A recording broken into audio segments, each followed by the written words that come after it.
میرے بھائیوں، یہ پولیس رات کا ذکر قرآن میں بھی اشارتاً موجود ہے۔ سورہ مریم کے اندر آپ کو 71 نمبر آیت مل جائے گی، پارہ نمبر 16 کے اندر۔ اعوذ باللہ من الشیطان الرجیم، بسم اللہ الرحمن الرحیم۔ دوزخ کے کانٹیکسٹ میں گفتگو کرتے ہوئے اللہ تعالیٰ فرماتا ہے وَإِن مِّنكُمْ إِلَّا وَارِدُهَا، اور کوئی بھی تم میں سے ایسا نہیں ہے مگر یہ کہ اسے دوزخ سے گزرنا پڑے گا۔ كَانَ عَلَى رَبِّهِ حَتْمًا مَقْضِيًّا، یہ تمہارے رب کی طرف سے تقدیر میں شدنی بات ہے، یہ ڈیسٹنی تمہارے لیے مقرر ہے کہ تم سب کو آگ کے اوپر سے گزرنا پڑے گا، چاہے کوئی جن ہے، انسان ہے، وہ پیغمبر ہے، صحابی ہے، تابعی ہے، نیک ہے، بد ہے، سب کو ایک دفعہ گزرنا پڑے گا۔ پھر کیا ہوگا؟ ثم ننجی الذین اتقوا ونذر الظالمین فیہا جثیا، پھر ہم نجات دے دیں گے اہل تقوی کو، اور جو ظالم ہیں ان کو گھٹنوں کے بل اسی دوزخ میں رہنے دیں گے۔ وَلِعَوْذُ بِاللَّهِ تَعَالَى اللہم اجرنا من النار، آمین۔ بخاری مسلم میں کئی ایک احادیث ہیں پولیس رات کے حوالے سے۔ ایک وہ حدیث جو بخاری اور مسلم دونوں میں موجود ہے، اللہ کے محبوب صلی اللہ علیہ وآلہ وسلم فرماتے ہیں کہ قیامت والے دن اللہ تعالیٰ جہنم کے دونوں سروں پہ ایک پل رکھے گا، یعنی جہنم کو پار کرنے کے لیے ایک بہت بڑا پل رکھے گا۔ بخاری مسلم کے الفاظ ہیں سب سے پہلے میں اپنی امت کو لے کے اس کے اوپر سے گزروں گا، اور اس کے بعد باقی انبیاء بھی اپنی امت کے لوگوں کو اپنے ساتھ لے کر گزریں گے، اور ہر رسول کی زبان پہ سمیت میرے رب سلم رب سلم رب سلم ہوگا، اے اللہ سلامتی فرمانا، اے اللہ سلامتی فرمانا، اے سلامتی فرمانے والے رب سلامتی فرمانا۔ اب نماز کے بعد بھی مسلم شریف میں دعا ہے نا، اللہم انت السلام ومنک السلام تبارک یا ذا الجلال والاکرام، سلامتی۔ اور نبی علیہ السلام فرماتے ہیں یہ کلام بھی صرف انبیاء کر رہے ہوں گے، انبیاء کے علاوہ کسی کو کلام کرنے کی اجازت بھی نہیں ہوگی۔ آپ ویسے کہتے رہیں کہ ہمارے بزرگ جو ہیں وہ پھنڈا ڈال کے بیٹھ لیں گے کہ میں اپنے مرید لے کے جانا ہے۔ بخاری مسلم کہتی ہے کہ انبیاء کے علاوہ سب کی زبانیں ہوں گی گونگ، سوائے اس کے کہ وہ کہیں گے رب سلم رب سلم رب سلم۔ پھر نبی علیہ السلام فرماتے ہیں کہ بخاری مسلم کے الفاظ ہے کہ جب لوگ پولیس رات سے گزر رہے ہوں گے نا، تو پولیس رات کے دونوں جانب آنکڑے لگے ہوئے ہوں گے، جس طرح کے کانٹے ہوتے ہیں، اور وہ گزرنے والوں کو زخمی کر رہے ہوں گے، اور اٹھا اٹھا کے مجرمین کو دوزخ میں پھینک رہے ہوں گے۔ جیسے کرین کی آپ سمجھیں کہ وہ آگے کرین سے وہ چیزیں اچک کے پھینکی جاتی ہیں نا، تو نبی علیہ السلام فرماتے ہیں اس طرح وہ اچک اچک کر جہنمیوں کو اس پل سے گزرتے ہوئے اچک اچک کر پھینک رہے ہوں گے جہنم میں۔ اور نبی علیہ السلام نے یہ بھی فرمایا، بخاری مسلم کے الفاظ ہیں کہ ہر شخص اپنے اعمال کے مطابق گزر رہا ہوگا، کوئی سورین کے بل گھسٹتا ہوا جا رہا ہوگا، استغفر اللہ۔ آپ سر اس منظر کو امیجن بھی نہیں کر سکتے۔ یہاں تو کہتے ہیں لوگ جو کچھ بھی ہے تیرے محبوب کی امت سے، تو وہ امت کون سی ہے جو گزر رہی ہوگی؟ وہ آپ ہی لوگ ہیں، ہم لوگ ہی ہیں۔ اللہ تعالیٰ سلامتی کے ساتھ ہمیں گزار دیں، آمین۔ آپ نے اسلام فرمایا کہ بعض لوگ جو ہیں وہ یعنی تیز رفتاری سے گزر رہے ہوں گے، بعض گھسٹ گھسٹ کے اپنے اعمال کے مطابق گزر رہے ہوں گے، اور پھر لوگ کٹ کٹ کے دوزخ میں گر رہے ہوں گے۔ بخاری مسلم کے الفاظ ہیں اس پل سے کٹ کٹ کے دوزخ میں گر رہے ہوں گے، پھر وہ دوزخ میں رہیں گے یہاں تک کہ اللہ تعالیٰ ان کے لیے کوئی فیصلہ فرما دے۔ وَلِعَوْذُ بِاللَّهِ تعالیٰ، اللہ تعالیٰ کی پناہ، اللہم اجرنا من النار، آمین ثم آمین۔ صحیح مسلم میں ایک حدیث ہے، ابو سعید خدری کہتے ہیں کہ ہمیں یہ بات بھی پہنچی ہے کہ وہ پل جو ہے وہ تلوار کی دھار سے زیادہ تیز اور بال سے زیادہ باریک ہوگا۔ یہ الفاظ بالکل صحیح ہیں صحیح مسلم کے اندر۔ تو اس پل سے تو کوئی بندہ مہارت کے ساتھ بھی نہیں گزر سکتا، کوئی چائنی بھی نہیں گزر سکتا، وہ جو تو یہ اس کے اوپر سے گزرنا ایک معجزے والا معاملہ ہی ہوگا جس کو اللہ تعالیٰ نجات دے گا۔ اور یہ جو میں نے آیت پڑھی نا سورہ المریم کی آیت نمبر 71، اس کے کانٹیکسٹ میں کتاب التفسیر چیپٹر میں امام ترمذی اسی آیت کو ہیڈنگ بنا کے نا اس کے نیچے ایک حدیث لے کے آئے ہیں. یعنی یہ جو میں نے کہا نا قرآن میں پل اسرات کا ذکر ہے، امام ترمذی کا بھی یہی فہم ہے.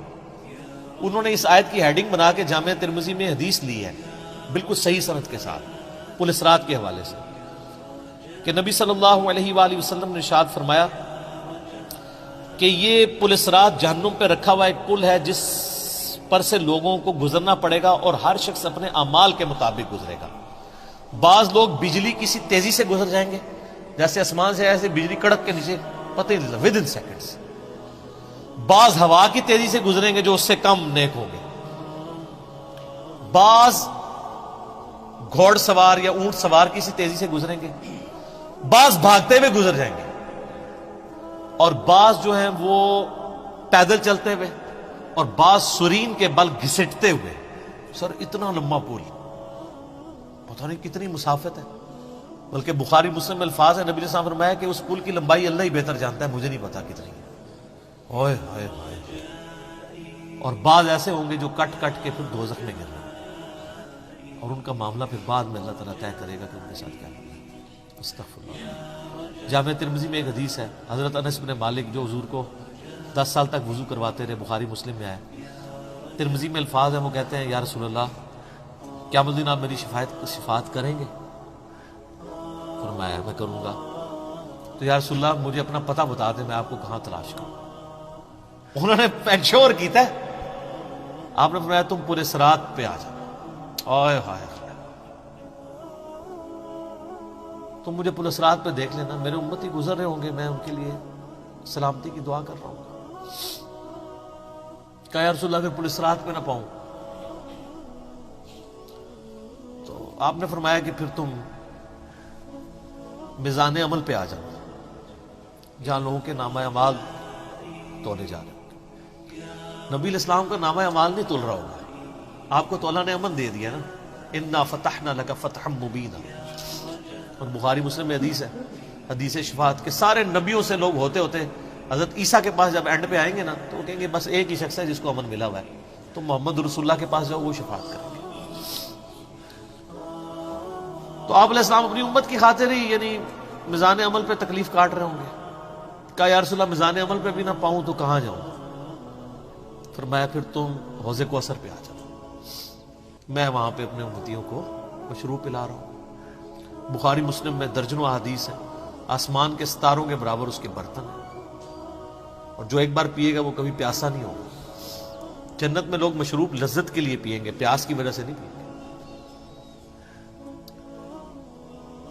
ان کا یا رسول اللہ اگر آپ مجھے پل صراط پہ بھی نہ ملے، میزان عمل پہ بھی نہ ملے، اور آپ صلی اللہ علیہ وآلہ وسلم حوض کوثر پہ بھی مجھے نہ ملے، تو پھر میں آپ کو کہاں تلاش کروں؟ آپ فرمایا تم مجھے تلاش کرنا، میں ان تین میں سے کسی ایک جگہ پہ ہوں. تو بخاری مسلم میں پھر یہ بھی آتا ہے کہ میرے حوض کوثر پہ کچھ لوگ لائے جائیں گے، میں کہوں گا اصحابی اصحابی، میرے ساتھی ہیں. مجھے بتایا جائے گا کہ آپ کے بعد یہ دین سے الٹے قدم پھر گئے تھے، انہوں نے دین میں بدعتیں جاری کر دی تھی. آپ فرماتے ہیں میں کہوں گا سحقا سحقا لمن غیر بعدی، کو دور کر دو مجھ سے، میرا ان سے کوئی تعلق نہیں ہے. بخاری مسلم میں الفاظ ہیں، عبداللہ ابن ابی ملیکہ جب یہ حدیث بیان کرتے تھے تو کہتے تھے اے اللہ ہم تیری پناہ میں آتے ہیں اس چیز سے کہ تیرے نبی کی وفات کے بعد ان کے دین سے الٹے قدم پھر جائیں. یہ وہی لوگ ہیں جو حضور کی وفات کے بعد مرتد ہو گئے تھے، مسلمہ کذاب کے ساتھ مل گئے، منکرین زکوٰۃ میں شامل ہو گئے، سیدنا ابوبکر کے خلاف کھڑے ہو گئے. اور یہ صرف قانوناً صحابہ کے بارے میں صرف یہ حدیث نہیں ہے، عام امتیوں کے بارے میں الگ سے حدیثیں ہیں بخاری مسلم. یہ نہ سمجھیں یہ پچھلے لوگوں کے لیے، قیامت تک کے لیے جن لوگوں نے دین میں بدعتیں جاری کی ان کے لیے حدیثیں ہیں، اس میں امتی کے الفاظ میں ہیں، وہ بھی بخاری مسلم.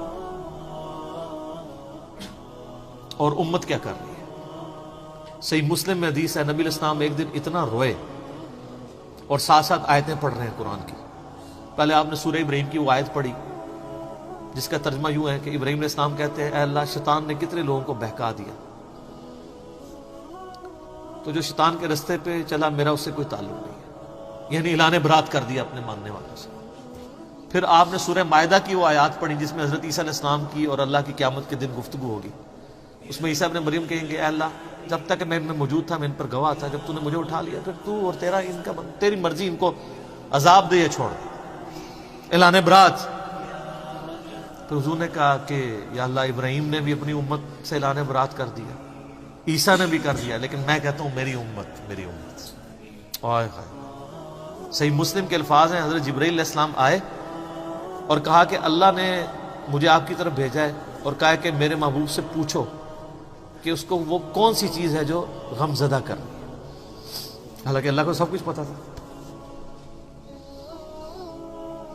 آپ نے فرمایا میری امت، تو جبرائیل علیہ السلام نے پھر اللہ کی طرف سے بشارت دی کہ نبی علیہ السلام کو کہ اللہ تعالیٰ فرماتا ہے کہ اے نبی آپ غم زدہ نہ ہو، ہم آپ کو آپ کی امت کے معاملے میں قیامت والے دن رسوا نہیں کریں گے۔ تو سبحان اللہ تو ہم پڑھتے ہیں، لیکن ہمارے ایسے کرتوت نہ ہو کہ سحقن سحقن لمن غیر آبادی نہ ہو جائے کہیں، سحقن سحقن لمن بدل آبادی نہ ہو جائے کہیں، یہ بھی تو چانسز ہے۔ استغفر اللہ واتوب الیہ۔ نبی علیہ السلام نے تو اپنی محبت کا حق ادا کر دیا، اور مسلم شریف میں حدیث ہے قیامت کا دن وہ ہے کہ جب ابراہیم علیہ السلام بھی میری طرف متوجہ ہوں گے، جس دن کوئی بھی اللہ کی بارگاہ میں کلام کرنے والا نہیں ہوگا، میں ابراہیم علیہ السلام کی سفارش بھی میں کروں، حضور کی سفارش کے بعد انبیاء کو بولنے کا موقع ملے گا۔ اسی پہ وہ اعلیٰ حضرت کا شعر ہے نا،